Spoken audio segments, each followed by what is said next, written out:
Hi friends, ఈరోజు నేను గుట్టు బజ్జీ చేయబోతున్నాను. దానికోసం నేను ముందుగా పిండిని అనేది తడిపి పెట్టుకుంటున్నాను. దానికోసం నేను ప్యాకెట్ పిండిని తీసుకున్నాను. బయట కొనుక్కొచ్చుకునే కుళ్ళ పిండి కాకుండా ప్యాకెట్ పిండిని తీసుకున్నాను. ఇప్పుడు దీనిలో కొద్దిగా కారం, అలాగే కొద్దిగా ఉప్పు, కొద్దిగా అల్లం వెల్లిపాయ పేస్ట్. ఈ అల్లం వెల్లిపాయ పేస్ట్ వేసుకోవడం వల్ల కొంచెం టేస్ట్ ఉంటుంది కాబట్టి అల్లం వెల్లిపాయ పేస్ట్, కారం, ఉప్పు వేసుకొని ఈ మిశ్రమాన్ని మొత్తం ఈ పిండికి మొత్తం కలిసేటట్టు మంచిగా కలుపుకోవాలి. అలాగే కొద్దిగా వంట సోడా, కొద్దిగా వామ ఇవి కూడా వేసుకొని ఈ పిండిని మళ్ళీ ఒకసారి మొత్తాన్ని కలుపుకోవాలి. ఇలా కలుపుకున్న తర్వాత నీళ్ళను కొద్దిగా పోసుకుంటూ ఈ పిండిని అంతా కలుపుకోవాలి. చూడండి, పిండి అనేది ఎక్కడ గడ్డలు లేకుండా ఇలా పర్ఫెక్ట్గా కలుపుకోవాలి.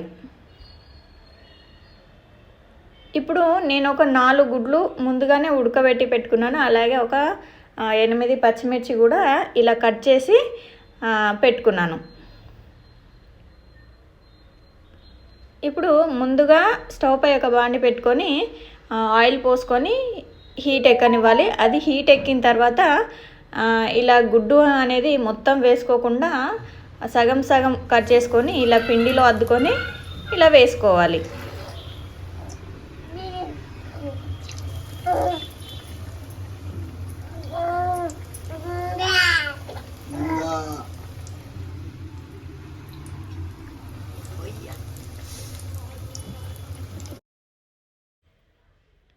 ఈ గుడ్లను ఇలా పిండిలో అద్ది వేసుకున్న తర్వాత మంట అనేది స్లోగా, అంటే మీడియం ఫ్లేమ్లో కానీ లో ఫ్లేమ్లో పెట్టుకొని ఈ పిండిని అనేది ఉడికించుకోవాలి. ఎందుకంటే తొందరగా ఎక్కువ మంట పెట్టుకుంటే తొందరగా అనేది పిండి పైన ఉడుకుతుంది, లోపల అనేది పచ్చి పచ్చిగా ఉంటుంది. కాబట్టి అలా కాకుండా చిన్న మంట మీద దీన్ని మొత్తాన్ని ఫ్రై చేసుకోవాలి.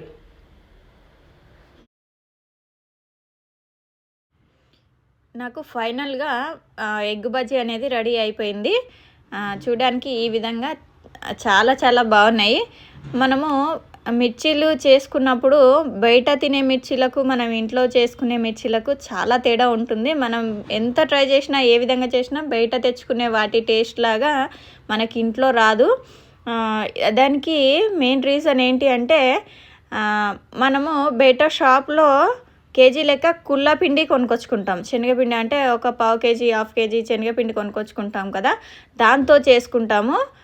దానివల్ల అసలు మనకు టేస్ట్ అనేది చాలా డిఫరెంట్ వస్తుంది. అదేవిధంగా ఇంకొకటి ఏంటి అని అంటే కుళ్ళ పిండికి ప్యాకెట్లో పిండి కూడా దొరుకుతుంది. ఆ ప్యాకెట్లో పిండికి టేస్ట్ అనేది చాలా డిఫరెంట్ ఉంటుంది. మనకు బయట అనేది వాళ్ళు బస్తాలలో, అంటే కేజీ 25 కేజీస్ అట్లా బస్తాలు తెచ్చుకుంటారు. ఆ పిండి మనకి ఈ ప్యాకెట్లో దొరికే పిండి సేమ్ ఉంటుంది అన్నమాట. కాబట్టి మన కుళ్ళ పిండి తెచ్చుకోకుండా మనం ఈ ప్యాకెట్లో పిండి తెచ్చుకొని ఈ మిర్చీలను కానీ ఎగ్ బజ్జీ కానీ చేసుకుంటే ఆ టేస్ట్ అనేది కరెక్ట్గా ఉంటుంది.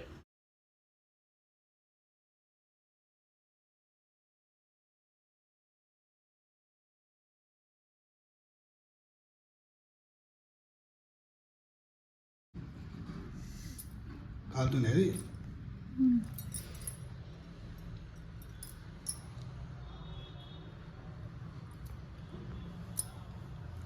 కాలుతుండే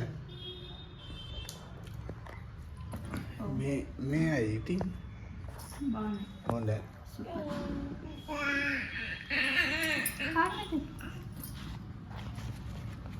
నువ్వు ఎంత అసలు జవన నేను పెట్టాను.